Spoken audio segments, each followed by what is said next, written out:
Now, and actually talking about being prepared, who we spoke about before, Roy, who was on the on the podcast about 2 months ago. He does art directing and styling and also producing in some ways with the studio. And he talked about how he needs to be really prepared for, whatever client he's working with. So he creates mood boards and all this good stuff. And he always has so many different backups to things. Like in your case, how do you need to be prepared? What does like prepared look like for you?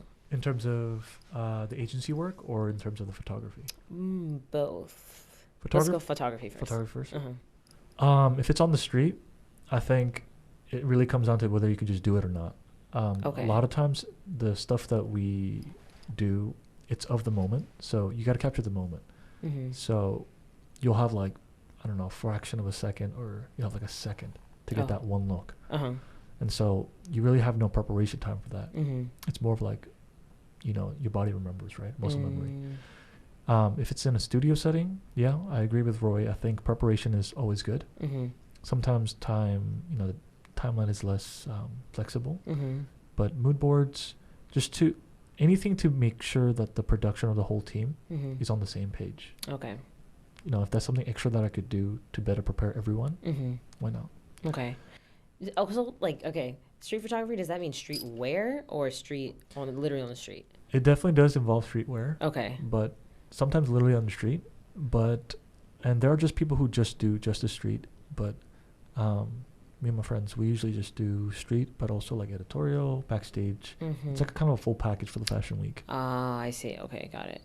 What is your most memorable event you've worked?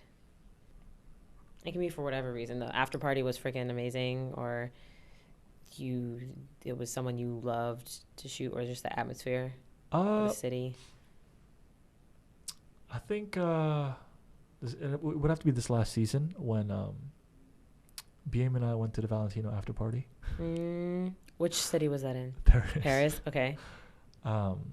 So that show was towards the back leg of the trip. Yeah.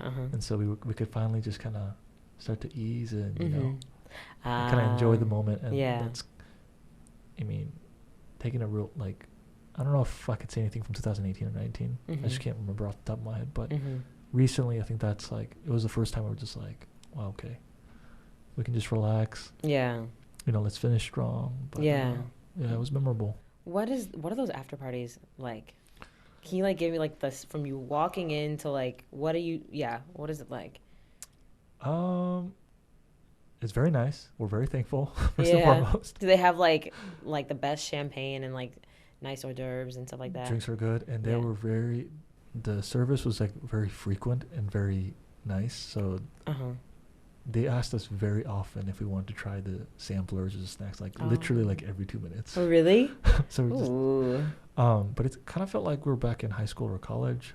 It's kind of cliquey. Oh, I see. So even within the attendee list, it's like everyone kind of knows who they want to be with, or they're roamers too, but you kind of stick to your crew. And sometimes it gets bigger, sometimes it gets smaller, but at the end of the day, you can kind of see if you take a look back, Yeah. Okay, so then in that case, are you going to that after party to network, or is it from that perspective I'm just chilling with my group, or there could be a chance for that instance? Or for Valentino, it was a little bit of both. Okay. We really want to BM wanted to meet Pier Paolo, so the Valentino. So, and he did, and had a good conversation. So we were really happy about that. But it was also just to mentally just relax. We pushed pretty hard, and so I don't want him to get too taxing on him either, right? Yeah. It's got to be a give and take. So. Yeah. What do you wear at these parties? Whatever I can. Okay. Is it about functionality at that point? Or are you okay, I'm going to look nice? At that point, it just comes down to what I have available, but also if I can, I'll dress up just because, if I'm with my client, I do have to represent him. And I do, it's an extension. So with that regard, after party we'll wear, it has to be appropriate, right? But I'll typically try to stick with black just because, it's a safe option. Yeah.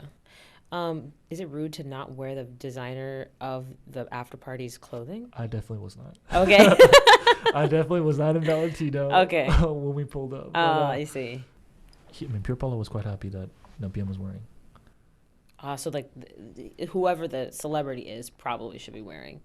That person. It's up to them, but I I think it's a nice way of expression, I suppose, and support. So BM was, full Valentino. So I see. Got it. Nice.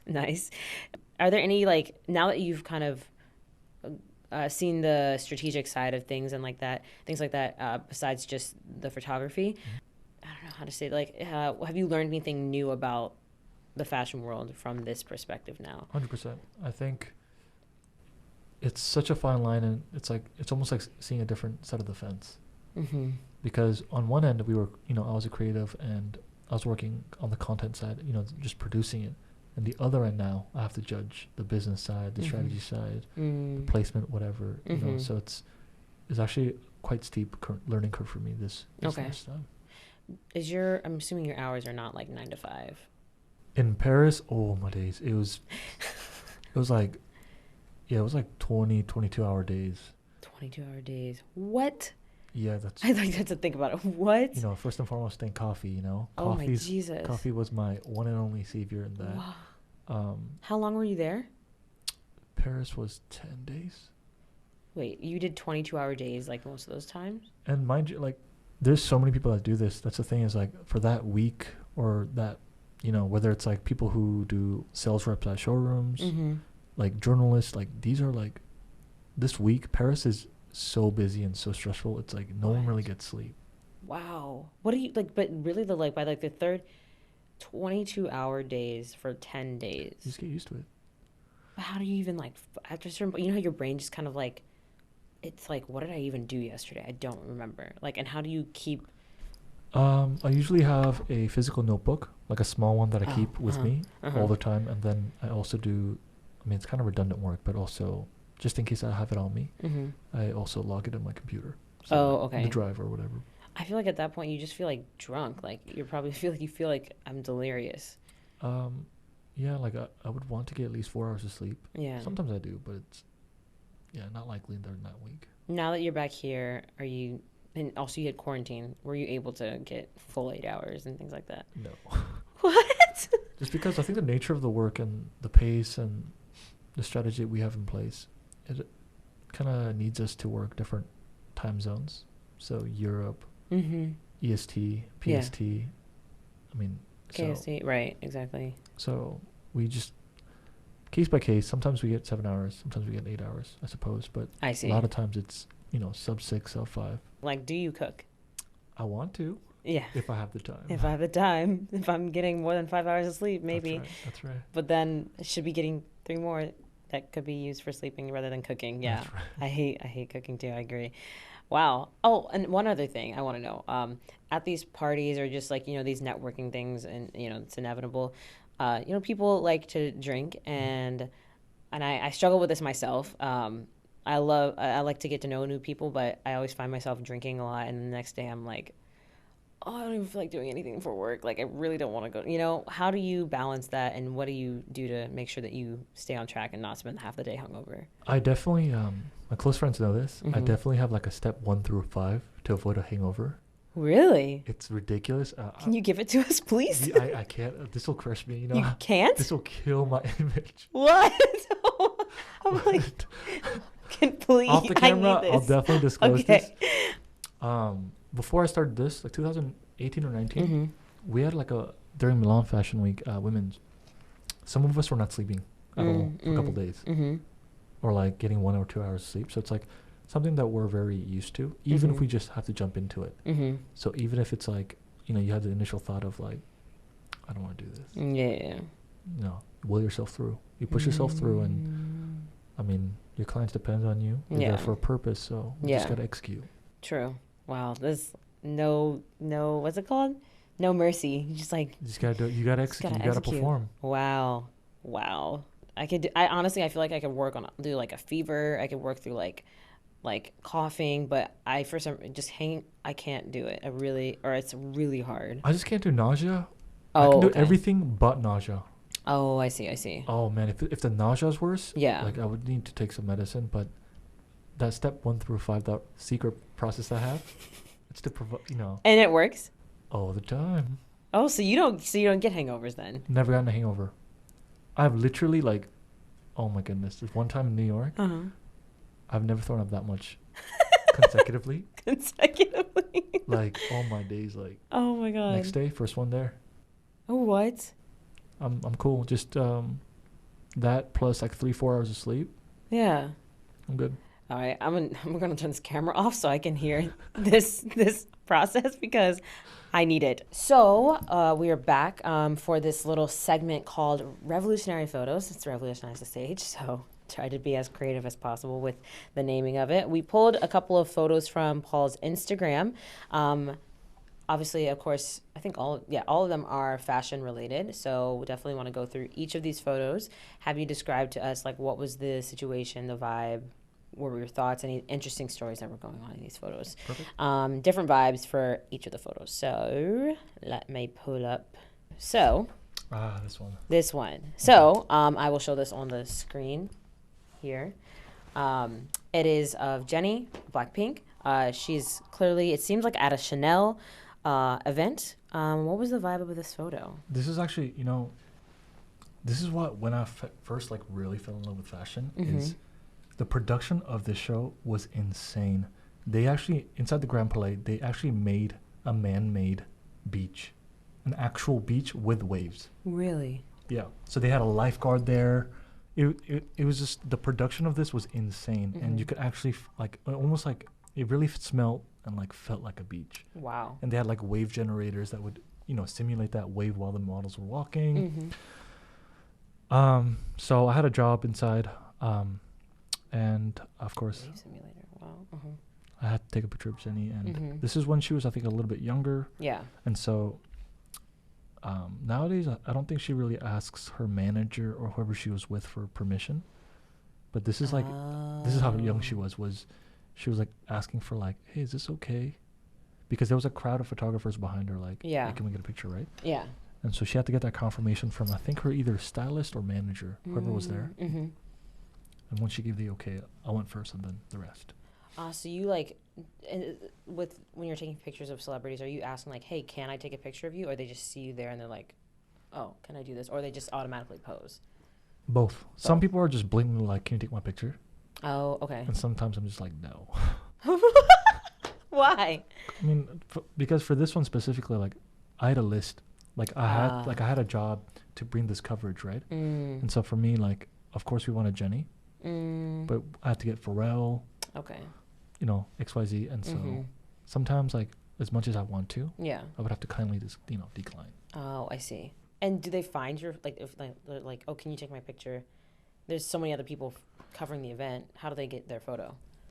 Sometimes you'd be surprised. They actually like either personally DM you, not Jenny, but like a lot of other celebrities either personally DM you and say, hey, can I get this photo? Or their agent or manager reaches out. Oh, okay. Oh, so they'll get your name or something like that. No, oh, I see. Okay. Now, when I think, and this is just something that came to mind, someone like Jenny, and now BM kind of turning into a fashion icon, what do you think makes someone, different or able to transcend just being an artist and become like a fashion icon? I think a lot of things have to come into play. Yeah. I think part of that answer lies within just the business aspect too. The brand has to be genuinely interested and believe in influence or the potential, really, right? So I think that's more than half the game. Okay. And the other part has to come from a genuine place. In terms of YG, I mean, or Blackpink, or I think their placement is quite good, just in general. Placement. And typically YG artists, like Big Bang, Taeyang, GD, they usually have like, they're good representatives of fashion, like role models, especially GD. She was kind of the first one that kind of put it on the map, right? Chanel ambassador, and then I guess Jenny kind of followed suit, basically. I see. Okay. And from then on, especially in Korea, like once you get one of the bigger brands, I mean, you're like certified royalty, right? Okay. Whether that be Hermes, Jeong, YSL, yeah, Valentino, etc. Okay. That's interesting. Okay, thank you for describing this vibe. Oh, now yes. this one, Vivienne Westwood. Oh my gosh! First of all, Vivienne Westwood is now like super poppin' these days. Oh man, she has such a character. Okay. In this collection, like there was models with like little daggers and knives, and Ooh. the I forget where I think this is by Hotel de Ville, but yeah, it's basically I saw this model, and this was for backstage, and I had to get a photo of her, and I saw the chandelier behind her, and I was thinking, okay, let's position this, and then she gave me this one of these. I don't know. Oh, she was like flick. Oh, was she like flicking it behind? She kind of flicked it, and then she did one of these, and I was like, let's go. Yo, that's lit. Wow. But see, stuff like this, you just can't prepare for. Yeah. You sometimes can, but so for backstage, for me personally, I already have, like, before going into this backstage, if I know the venue, I already have looks or positions or perspectives I'm willing to take pictures of. Okay. To safeguard what I could deliver. And outside of that, I could explore more. So for this one, it was purely coincidental, like spontaneous. It doesn't show it on this photo, but on either side of her, there's like racks of clothes. Oh, okay. So it was like really backstage. Like she knew exactly what I wanted, exactly knew what I was comfortable with. So this is what we were talking about earlier too, right? Yeah. You know, some of these models walk like 20 shows. It's like, is that a lot? I mean, yes. Okay. And some of these are like headliners, and yeah, you know, they're super talented in their own regard. So it's like they know exactly what to do. I see. Do you think you could ever model? Hey, actually, yo. What? In Almaty, in Kazakhstan, my first season. So like, that was, when was it? May. So after my first fashion week in Tbilisi, I took a gamble and went to Almaty, where I met the head of the organizer, and so they gave me the plug, right? And one of the shows, like featuring men's suiting, they ran out of a model. Like something happened. So backstage they were like, "Hey yo, like, we need you to put a suit on." And I was like, "What?" I didn't do it. But that was the only time when I was like, yeah, no. Why did you say no? I'm scared. What the heck? What? Shy boy, you know. Oh my gosh! Wow, wow. Okay, so you said, you could have modeled. Just that instance, I think. But oh man, like, you have to see some of these models. Oh my days, like, they're so unique looking. They're like the character and yeah. I see. Okay, so you're like, that's, I can do a lot of things, but leave it up to professionals, you know. Yeah. And, you know. I feel that. Okay, this photo. It looks like it's in either like the warehouse district in LA or Brooklyn. New York. Okay. This was after either Coach or Michael Kors, I think. And actually, these are some of the best black models in the industry at the time, and still is for some of them. And I mean, we know a lot of them because we see them in a lot of the shows. Really? Different cities. Yeah. But this is just really an iconic photo for me, Tommy, Tyler, like everyone there, because this is Tyler Mitchell. No. Oh, okay. Tyler Joe. He's with hers, but yeah, it was just a beautiful photo.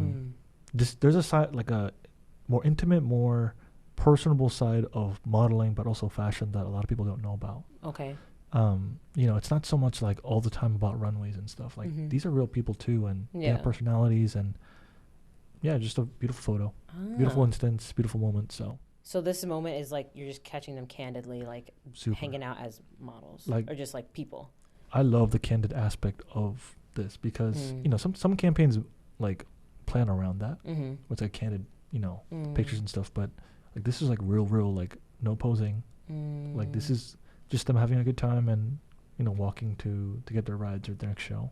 Okay, I see what you're saying. Yeah, so it's actually after the show. Oh, got it. So yeah. Wow, and it does look really candid, but it looks like, of course, not. Yeah. Like it's like, wow, this is too perfect. They're just Wow, so. I love that. Okay, this photo. Okay, yeah, this is after Longchamp, New York. Man, the cowboy hat got everyone going. Really? I think that's also another side of fashion that I really fell in love with is like the versatility of some of these pieces. you know, I'm from Oregon. We don't see a lot of cowboy hats. Korea, you definitely don't see any cowboy hats. Yeah. And so in New York, you see this like kind of like, I don't know, it's a melting pot of like diversity, culture, but also like as a, you know, consequence of that, fashion. So this person really caught our eye. LV bag, cowboy hat, belt. I don't know if that's seersucker, but that shirt too. Yeah. Was he in a show or like? I think he was one of the attendees. Oh wow. But wow, that's a look. Some of the attendees look better than actually. You know, forgive me for saying this. You know, the actual show. Like, really? There really are some people, especially in New York, that are just full of character. Yeah. They know exactly what they want to go for. Yeah. Really, yeah. Yeah. You know, and you know, it's, I don't know if you ever pay attention to these things, but like, I'm sure you do. Sorry, I phrased that wrong. More like his skin color and how it juxtaposes with like the blue and the white. Yeah. Oh my gosh! And the white hat, it just pops. Pops. Yeah. Yeah. Wow. And it's like yeah. I love that. Okay. This photo. Okay. Yeah. This is London. Okay. This show actually had a couple Korean models too. Okay. But yeah, like you know, I used to be really scared of clowns when I was little. Oh yeah. And not to say, you know, maybe that wasn't the main, you know, inspiration behind this, but I took this photo because, yeah, it kind of felt iconic. It kind of caught my eye because of the whole Mona Lisa thing. Oh yeah. Along with the white skin and then the face paint. And so some backstage photos I do, it's more, I would say, commercial. Like they're just the model's looking at you, etc., etc. But this is more of the candid side that I also like. More sits in tune with the whole street thing, like kind of the mood, the ambiance, real time, how that really feels. Yeah. Why is the backstage photography so important? Sometimes it goes in conjunction with the collection. I don't know. Okay. It shows, for me personally, I think, to speak for, you know, my opinion, it shows a different side of the collection, I guess. Oh, okay. I mean, it's a different energy, and I don't know. There's a sense of authenticity that comes with it, I think. So you're saying, and I never thought about it like that, but some of the models are posing for you backstage, even though they're not posing. Sometimes you just have to pull them and say, hey, listen, we got sometimes these backstage moments, like this one we had 10 minutes, but for the Givenchy one, I think we had 5 minutes, and then we got kicked out. So you have to pull them? Oh. So you have to basically get the whole collection in 5 minutes in a manner that whoever is hiring you is comfortable with. Oh my gosh. So it's, I mean, that's why it's like compared to Roy and, you know, the mood board setting, it's just case by case, because like you really have to know what you're doing. And like for this one, I didn't ask for her to pose because I mean, that's my job. And sometimes you just pull them together. And if there's a perspective or a photo you're looking for, you can ask for that as well. Yeah, I never thought about, I mean, I always knew that, of course, people get the backstage thing going, but I didn't know there was like a whole method to it. Now this photo. It's an art. BM. Good old BM. Before the Marines Air show. This is our first show in Paris. Oh, okay. At his hotel in, I think he was actually calling either his mom or Sammy. Oh, okay. Whichever, but I kind of wanted to make a selection of photos that we could have between us that kind of, you know, speak for our journey. It's just one of them. It's real candid. Was this taken with like a film camera? Rico. What's a Rico? It's a pretty well regarded like street photography camera. Oh. Okay. Digital back, but yeah. I actually gave him a film camera recently. Oh, really? Told him, oh, really? You know, go wild. Oh, wow. I didn't realize I went to Artbox and I was trying to buy a Polaroid camera, and I was like, why the heck is this so expensive? What the Sometimes like, you know, in the film itself, sometimes they do mark it up a lot. Oh, okay. But I think it's important, and he was interested in it too. Okay. Because he saw the other side, and so I thought, hey, you know what? I'm not using this. You know, put it to use if you want. Were you like, was the vibe, since it was the first show, was it excited, nervous? He was ready. Ready? He was so ready, especially because it was right after Milan, and we were just so ready, excited for Paris, and yeah, the show was great, and yeah. Nice. I love that. Wow. Well, these are all the photos that I pulled. I thank you for giving me the vibe, and I feel like even in that I learned a lot. So I appreciate your insight, and I appreciate your insight this whole time. No worries, no worries. And your time, your precious time. I know we're really strategic here in these things. No. I'm thankful for you guys to host me. Yeah. Yes, of course. Before we go, can you tell people where they can find you, where they can find altm, and anything else you want to promote? So, or anything I didn't talk about you want to talk about? No worries. Yeah. I mean, I don't know how much my personal Instagram would do, but if you want to follow my journey, it's Pavel Newpal. And then altm group also has an Instagram that we're kind of working on building, and then the website's coming soon. Okay. So nice. All right. Well, I will, if you're listening to this, the spelling of his Instagram and the altm group Instagrams will be at the bottom right corner of the screen. But thank you again, Paul. Thank you so much. Really appreciate it. And thank you guys for listening to this episode. If you want to keep up with Revolutionize the Stage, you can follow our Twitter and Instagram at RevTheStagePod, and anything VenewLive you can find on our Instagram and Twitter and Facebook at Venue_Live, and our website, VenewLive.com. Okay. I think that's it. Thank you guys again for listening. Thank you, Paul, and we'll see you next time.